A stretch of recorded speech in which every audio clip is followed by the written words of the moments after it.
Hello everyone, সবাই কেমন আছো? আশা করি অনেক অনেক ভালো আছো। তো আজকে এই ভিডিওটা করার একটা স্পেশাল কারণ হচ্ছে কি, আমি আমার গ্রামের বাড়িতে এসেছি। আর গ্রামের বাড়িতে ঠাকুর নিয়ে যাওয়া হচ্ছে, যেটা তোমরা দেখতে পাচ্ছ ওপাশে, ওই যে ওখানে আসছে ঠাকুর নিয়ে। তো এই ঠাকুর নিয়ে মঠে যাওয়া হবে। তো মঠটা এখান থেকে অনেকটাই ডিস্টেন্সে, সবাই খালি পায়ে যাচ্ছে। আমি যেহেতু পারবো না খালি পায়ে যেতে, অনেকটা দূরে, তাই আমি জুতো ভাই দিয়ে যাচ্ছি। গিয়ে তোমাদের সাথে মঠটা শেয়ার করবো আর দেখাচ্ছি। দেখো, প্রত্যেক পাড়া থেকে লোক এখানে জয়েন হচ্ছে আর খালি পায়ে সবাই হাঁটতে হাঁটতে যাচ্ছে মঠের দিকে। তো দেখতে থাকো ভিডিওটা।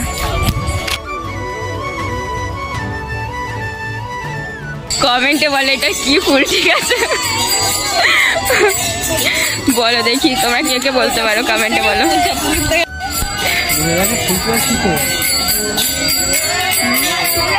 দেখতে পাচ্ছে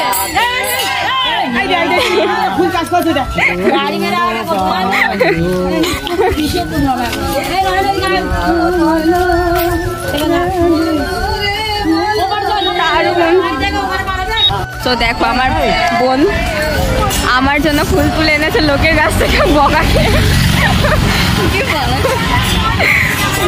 বকা তো জীবনে খেতেই থাকবে, এটা এটা একটা আনন্দ। ফুলটা জাস্ট অসাধারণ, আমার ড্রেসের সাথে খুব সুন্দর মানাচ্ছে।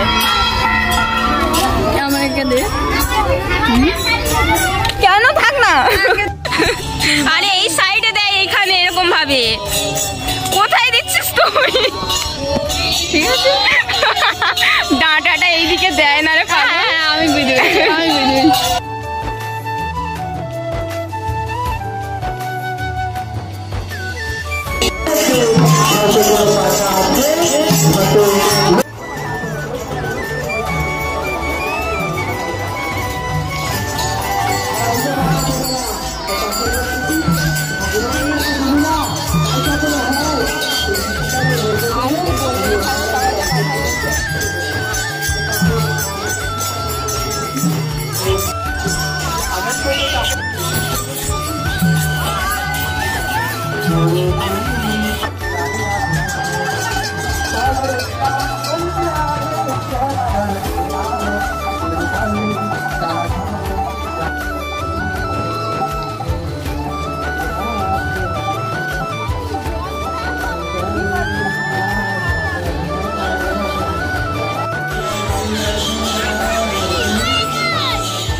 আমার ঠাম্মা বলছিলেন যে আজকের দিনে যারা মন্দিরে আসে, এই মঠে আসে, আজকে গৌর লাভ করা যায়, মানে গৌর লাভের উদ্দেশ্যে আজকে সবাই মঠে আসে। দেখতেই পাচ্ছ কত লোকজন এখানে জড়ো হয়েছে, তোমরা দেখলেই বুঝতে পারবে।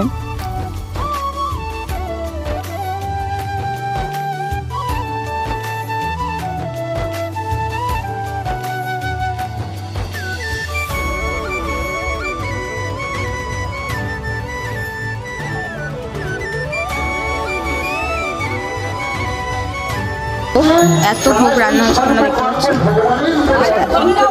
এত ভোগ রান্না হয়েছে। এগুলো সব যারাই আজকে ভগবান দর্শন করতে এসছে তাদের সবার জন্য। জাস্ট দেখো এই এত এত ভোগ।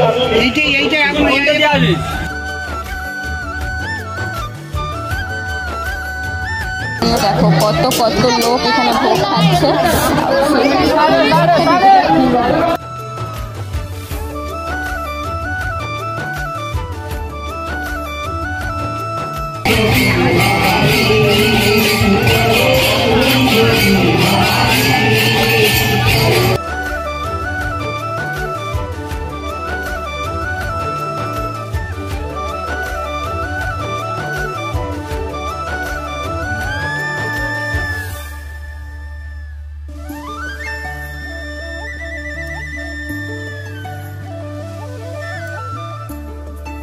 তো তারপর ঠাম্মারা খাওয়া দাওয়া করলে আমার খেতে ইচ্ছা করছিল না, তো আমার হাঁটতেও কষ্ট হচ্ছিল অনেকটা দূর, যেহেতু আমার বাড়ি হয়েছে দেখে নিয়েছি পুরো। দাদুর সাথে এখন সাইকেল করে যাবো। তো তারপর সাইকেলে করে কিছুটা আসার পর আর রাস্তাতে আমরা টোটো পেয়ে যাই, তো আমি ঠাম্মা সবাই টোটোতে উঠে পড়ি। তো আজকের ভিডিওটা এতটা, তোমাদের কেমন লাগলো জানাতে ভুলো না, আর যাওয়ার আগে একবার রাধে রাধে লিখে যেও। Bye bye.